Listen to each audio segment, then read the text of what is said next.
Welcome back. This is episode 216 of the Veterinary Business video show.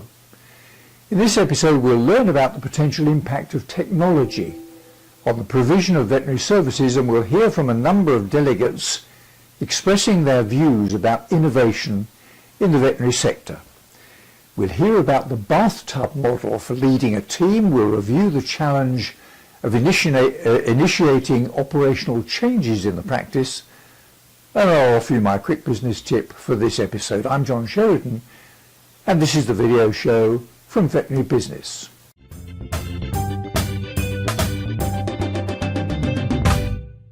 Recently, I've been reviewing a number of online videos and other material relating to the potential impact of technology on the provision of veterinary services and the likely changes in the traditional business models over the next decade or so.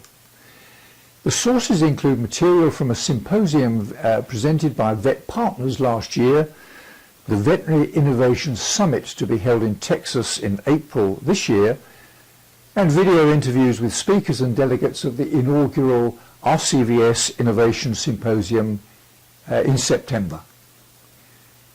Speaking personally, I'm becoming intrigued by the potential, and if I were a bit younger, could get really excited about the prospect of planning a brand new innovative model for the delivery of veterinary services, especially one designed to meet the needs of the owners of the millions of domestic animals which rarely, if ever, see a vet. The first clip in this episode is from a video interview with Adam Little, one of the speakers at the Veterinary Innovation Symposium held in London last year. So one of the things that we tried to do with today's session is that I think when you look at all these different technology areas, there's obviously some great examples from other industries, but people want to know, like, what's the veterinary space doing? And so what I tried to do is paint a bit of a roadmap as to what are the forces at play that are really going to shape the veterinary profession over the next decade. And so a couple of the themes that we touched on were people's evolving relationships with their pets, and specifically how they're becoming family members and how that's leading to increased spending and increased expectations. The second is how consumers across a variety of industries are empowered now to make more decisions. They have an expectation that their online life will shape their offline life, and how they interact with businesses is really changing. And so you're seeing, businesses, big retail chains that are going under, and newer e-commerce or online businesses that are building physical spaces to complement that experience. So we sort of looked at that relationship between the online and the offline world. The third theme was how innovation tends to happen on the fringes, and how new companies with new ideas can look at established industries and innovate more quickly, and how that can lead to some very big transformative changes to those industries. And then the last piece of the story was really, what is the profession doing today? So what are some of the new models that are emerging, and what are we learning about those companies? And then how are bigger companies responding to these threats and opportunities in terms of mergers and acquisitions, new product launches, new service models, and just trying to give people a better perspective on what's happening today and where are those activities likely to go in the future. Yeah, so I think it's interesting, like in particular in the US, there's like a lot of capital out there associated with taking risk, right? There's an appetite there where people understand that if you're going in to pitch your company, you better be pitching a story where you transform that industry. Otherwise, most people aren't necessarily interested in investing. So you have to have this big, bold vision that in a lot of ways is likely to upset or disrupt some of the incumbents, right? That's kind of the stake of the game. I think in the UK, a couple things that are really interesting. The first is that I think attitudes towards things like subscription care plans and insurance are very different, right? So when you talk to some of these practice groups, there's just some different financial models out there that I think will change, could provide some interesting ways in which we can bring innovations to market. And then specifically around the regulatory piece, I think this is something that's kind of universal. So whether it's the state boards in the US and looking at the practice acts, or in the UK looking at how to regulate telemedicine, in particular the role of the VCPR, I think there's a lot of shared learnings that are coming across.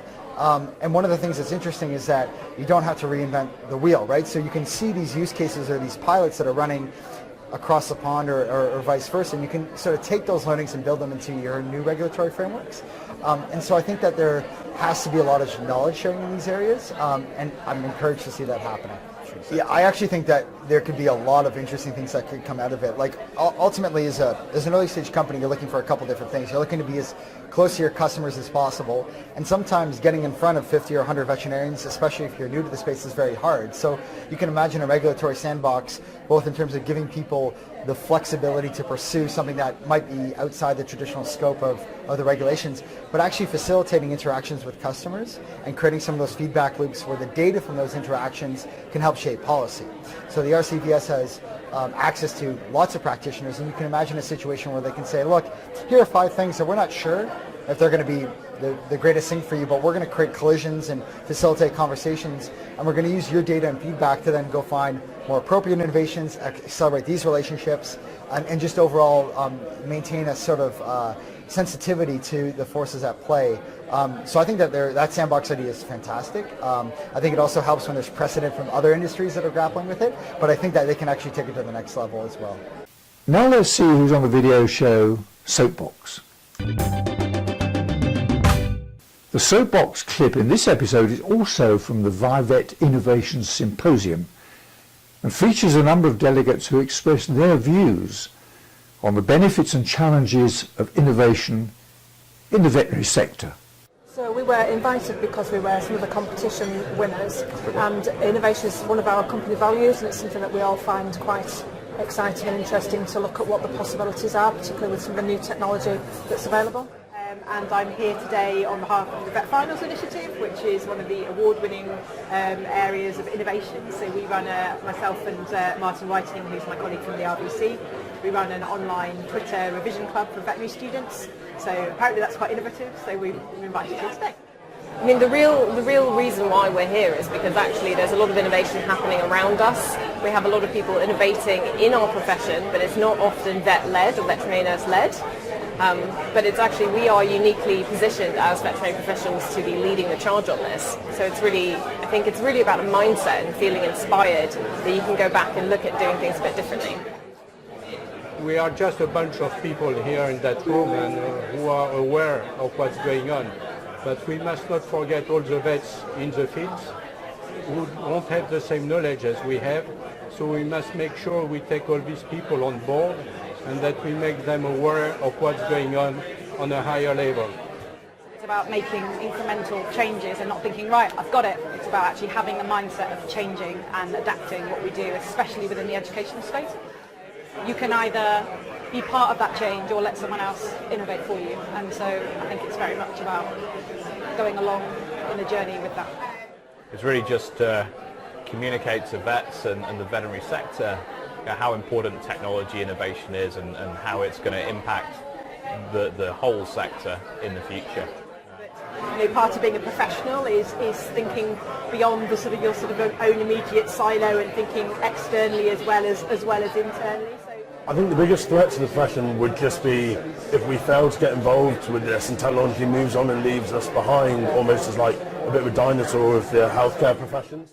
I think it's really around turning that threat into an opportunity by reacting in a positive way and actually trying to see where we can actually turn that disruption and those disruptive technologies into something that we own and that we actually incorporate into our everyday lives.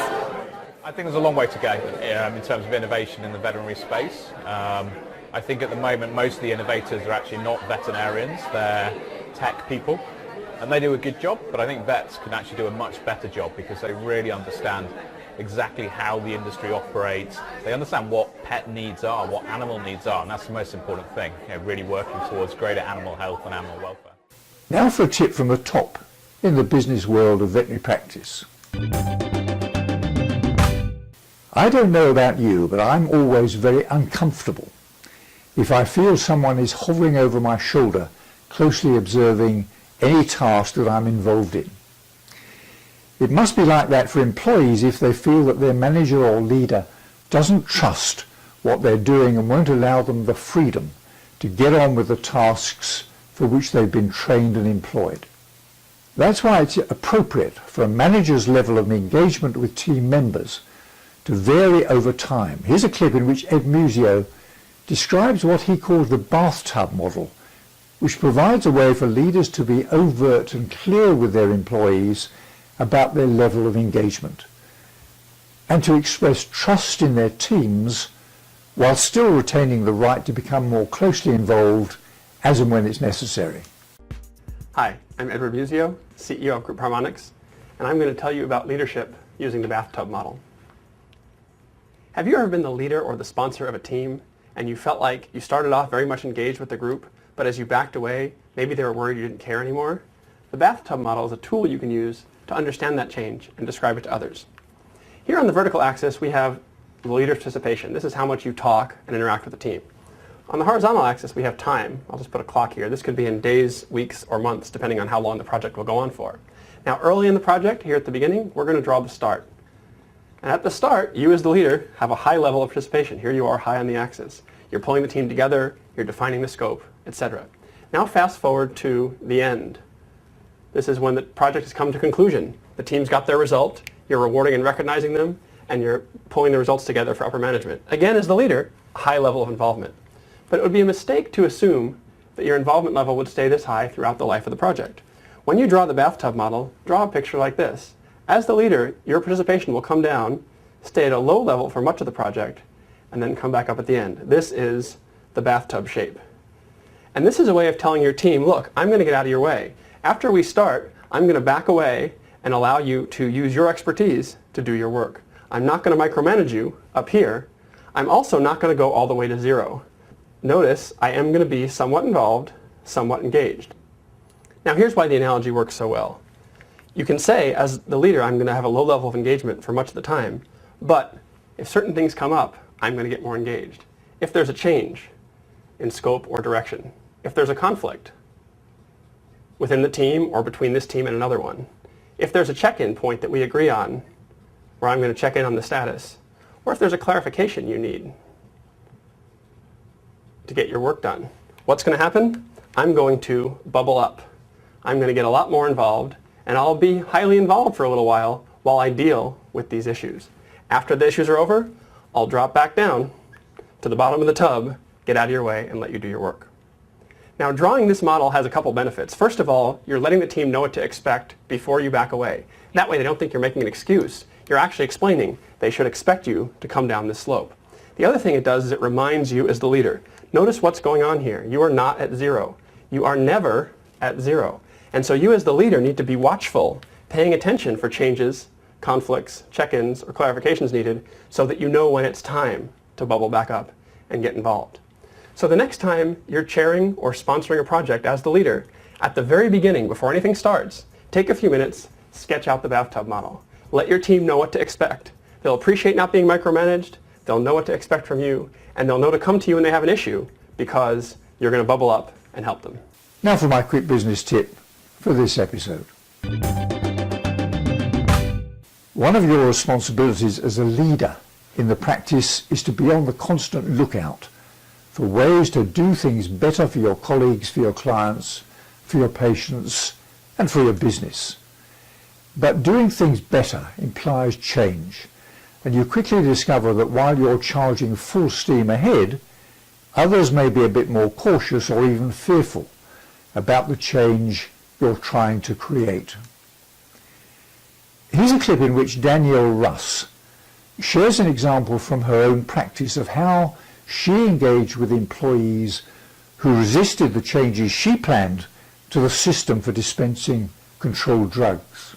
The best way to approach change in your hospital is to engage your team members immediately at the beginning of the change, even including asking them what do they feel needs to be changed in the hospital. Once you've made that step, you can get their input on how they best see that change occurring in the hospital, and that immediately gets them on board with what is going on and how it's going to go through the process of change. And when they're engaged in that manner, typically the implementation and the success of the change goes much more smoothly. One of the changes our hospital has gone through was automating our controlled drug log and our dispensing of controlled drugs using a automated inventory system. And that was moving from paper and individual locked boxes to a much more secure system with the automated inventory system for our controlled drugs. It was met with a lot of resistance and concern So primarily that they wouldn't be able to immediately access the medications and provide that to our patients. And so patient care was one of their biggest concerns. So we first just started the discussion before we ever had the plans of implementing it into the system. We brought in experts that have gone through the change in other hospitals, so our team was able to ask them questions. And then we allowed them to role play with it not actually being in full functionality at that point. Once they were comfortable accessing it and recognizing that it was actually even quicker and assisted them with managing their controlled drugs and was safer for our hospital overall through a legality standpoint, and it wasn't impacting patient care, it was a fairly smooth transition from that point. So what's my quick business tip? Well, it's this: changes in the workplace can be frustrating, confusing, and even scary for staff members, even when the changes are planned to make things better. So when you're dealing with resistance, keep in mind that you don't want to squelch it. There may be rational and empirical reasons to resist change, and you want to hear about them. That's why you need to engage with the team at an early stage, hear what they have to say, and be sympathetic to any fears they may have about the impact the proposed changes may have on their individual feelings of competence or status. Part of your task then will be to help them become comfortable with the unfamiliar. Well, that's about it for now. I'm John Sheridan, and this has been another video show from Veterinary Business. See you next time.